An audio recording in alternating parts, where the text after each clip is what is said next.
1 अप्रैल 2025 से वित्तीय नियमों में प्रभावी बदलावों पर पूरा डिटेल्ड वीडियो है। इसे आखिर तक देखेंगे तो ज्यादातर नियमों में हुए बदलावों को आप आसानी से समझ पाएंगे। नमस्कार, मैं हूं आशीष त्रिपाठी आपके साथ और आप देख रहे हैं न्यूज 18 का ये डिजिटल प्लेटफॉर्म। दरअसल नए वित्तीय वर्ष यानी 2025-26 की शुरुआत के साथ ही बैंकिंग, टैक्स और डिजिटल ट्रांजैक्शन से जुड़े कई नियम बदल दिए गए हैं। इतना ही नहीं, एटीएम से पैसा निकालना, यूपीआई का इस्तेमाल करना, इसमें भी कुछ बदलाव किया गया है। और इसके साथ साथ बचत खाता यानी saving account, credit card, tax और कई अन्य नियमों में चेंजेस किए गए हैं। साथ ही साथ जो ट्रेडिंग करते हैं या जो इन्वेस्ट करते हैं शेयर मार्केट में, उनके डीमेट अकाउंट से जुड़े भी कुछ नियमों में बदलाव किया गया है। पूरी जानकारी आपको देंगे इस वीडियो में, अंत तक हमारे साथ बने रहिएगा। इन नए नियमों में कैसे आप पैसे बचा सकते हैं और अगर आप ध्यान न दें तो कैसे आपका खर्चा बढ़ेगा, ये सारा पूरा ब्यौरा हम आपको समझाते हैं।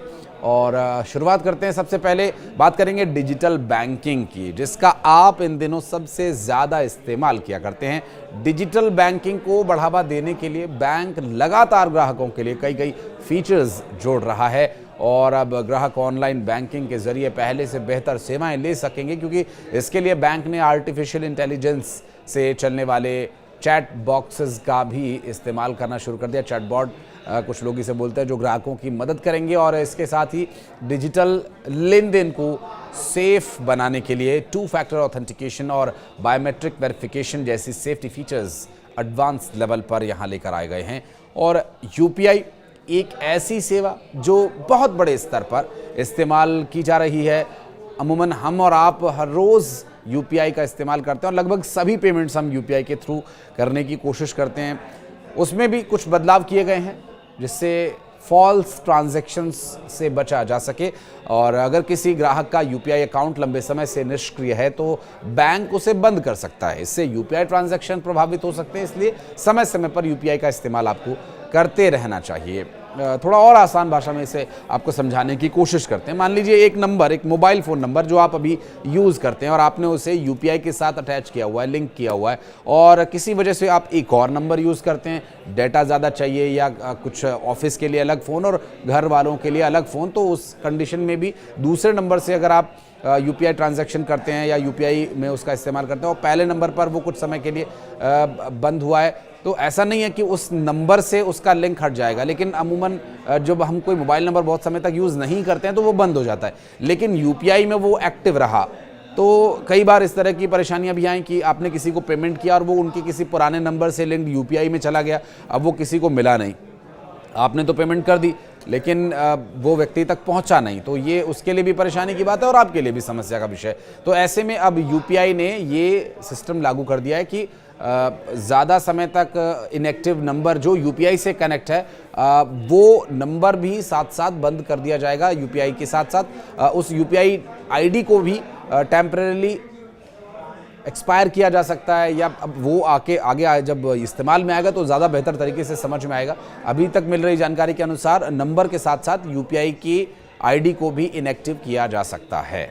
अब बात करेंगे एटीएम कार्ड की, जिसको हम अमूमन इस्तेमाल करते हैं और इन दिनों हम बहुत कम इसका यूज़ कर रहे हैं। और अच्छी बात है कि हम इसका और कम यूज़ करें, क्योंकि एटीएम यूज़ करना महंगा हो गया है। एटीएम जिसका इस्तेमाल आप करें तो आपके अगर अपने बैंक का एटीएम बॉक्स है तो उसमें तो आपको कोई चार्जेस नहीं देने, लेकिन अदर एटीएम बैंक के यूज़ करने से आपको अब चार्जेस देने होंगे और ये चार्जेस भी बढ़ गए हैं। मसलन अगर आपका किसी XYZ बैंक का एटीएम कार्ड है तो आपको ABC बैंक से अगर कैश निकालना है तो आपको वहाँ पर चार्जेस देने होंगे। 3 बार तो फ्री होगा, लेकिन तीसरे बार के बाद चौथे बार से इस पर चार्जेस लगेंगे। पिछले बार जो अपडेट हुआ था उसमें 4 ट्रांजैक्शंस मुफ्त थी, अब 1 ट्रांजैक्शन और कम कर दी गई है। दरअसल एटीएम से पैसा निकालना अपेक्षाकृत अब महंगा हो जाएगा, क्योंकि RBI के नए नियम ये कहते हैं कि ग्राहक दूसरे एटीएम बॉक्स से महीने में सिर्फ 3 बार ही मुफ्त ट्रांजैक्शंस कर सकेंगे और इस बार हर ट्रांजैक्शन जो 3 बार के बाद होगी उस पर 20 से 25 रुपए तक का शुल्क लगेगा। इनमें से उन लोगों को ज़्यादा खर्च देना होगा जो बार बार कैश निकालने के आदी हैं। इसके पीछे उद्देश्य साफ है कि सरकार ज़्यादा से ज़्यादा ऑनलाइन ट्रांजैक्शंस के लिए लोगों को प्रोत्साहित करे। साथ ही मिनिमम बैलेंस क्राइटेरिया की बात करें तो अकाउंट में कितना बैलेंस रखना है उसके लिए भी कुछ नियमों में बदलाव किया गया है। दरअसल बचत खाता यानी सेविंग अकाउंट्स में न्यूनतम जो राशि आपको रखने का क्राइटेरिया बैंक्स की तरफ से अपना अलग अलग होता है। कितना ट्रांजैक्शन करना है और कितना बैंक में सेविंग अकाउंट में रखना है, ये सब हर बैंक की अपनी अलग एक लिमिट है। अगर किसी ग्राहक के बचत खाते में न्यूनतम बैलेंस नहीं है तो उन बैंक पर जुर्माना भी लगाया, बैंक द्वारा उन पर जुर्माना भी लगाया जा सकता है। अलग अलग बैंक्स की न्यूनतम बैलेंस जो लिमिट होती है वो अलग अलग होती है, इसलिए ग्राहकों को अपने बैंक के माध्यम से ये जानकारी मिलेगी कि उनके मिनिमम बैलेंस वाला जो क्राइटेरिया वो क्या है। इनकी नीतियों को समझने के लिए थोड़ा मैं आपको आसान भाषा में एक्सप्लेन करने की कोशिश करूंगा। मसलन कुछ बैंक्स हैं जिनकी ब्रांच रूरल ब्रांच हैं, कुछ बैंक्स हैं जिनकी ब्रांच अर्बन ब्रांच है, यानी ग्रामीण और शहरी ब्रांच में फ़र्क है। जो शहरी बैंक के सेविंग अकाउंट्स हैं उनमें चार्जेस लगेंगे, जबकि ग्रामीण लोग जिनकी अपेक्षाकृत उतनी आय नहीं है या कम आय वाले क्षेत्र हैं उनके लिए इसमें छूट होगी और मिनिमम बैलेंस क्राइटेरिया से उन्हें थोड़ा सा अभयदान मिलेगा। अब चेक्स की बात करें तो चेक्स भुगतान के लिए भी पॉजिटिव पे सिस्टम PPS लागू किया गया है। 50,000 रुपए से अधिक के किसी भी चेक को जारी करने पर ग्राहकों को पहले बैंक को इसकी जानकारी देनी होगी कि हम भैया 50,000 रुपए से ज़्यादा या 51,000, 1 लाख, 2 लाख, 5 लाख, 20 लाख का चेक हम इशू कर रहे हैं। और ये नया नियम चेक की धोखाधड़ी से बचने और रोकने के लिए लागू किया जा रहा है। आने वाले वक्त में AI का भी इस्तेमाल होगा और चेक्स ट्रांजेक्शन्स कम होंगी, ये तो जाहिर है। हालांकि चेक एक सिक्योरिटी मनी के तौर पर अमूमन इन दिनों इस्तेमाल किया जाता है। क्योंकि अभी तक की जो नियमों में बदलाव की जानकारी है उसमें ये तो साफ है कि ये सब कुछ बैंकिंग को सेफ, ग्राहकों के पैसे की बचत और साथ ही डिजिटली ट्रांजैक्शंस और ट्रांसपेरेंसी को बढ़ावा देने के उद्देश्य से ये सब किया जा रहा है। और अब बात करेंगे आर्टिफिशियल इंटेलिजेंस की, जो अब लगातार हमारे आसपास हमें हर रोज़ इसका इस्तेमाल करना होता है और इसका बैंकिंग में भी इस्तेमाल बढ़ाया जा रहा है, क्योंकि बैंक्स में डिजिटल जो लेन देन है उसे आर्टिफिशियल इंटेलिजेंस के माध्यम से और सेफ़र और ज़्यादा सुगम बनाने के लिए प्रयास हो रहा है। और अब 2 फैक्टर ऑथेंटिकेशन बायोमेट्रिक वेरिफिकेशन होगा। AI पासवर्ड चैटबॉट्स के ज़रिए बैंकिंग सेवाएं ज़्यादा सुरक्षित और आसान की जा रही हैं। क्रेडिट कार्ड की बात करेंगे, हम और आप अक्सर क्रेडिट कार्ड यूज़ करते हैं और क्रेडिट कार्ड को लेकर के जो रिवॉर्ड पॉइंट्स दिए जाते हैं अलग अलग बैंक्स के द्वारा, अब उसमें भी कटौती की जाएगी।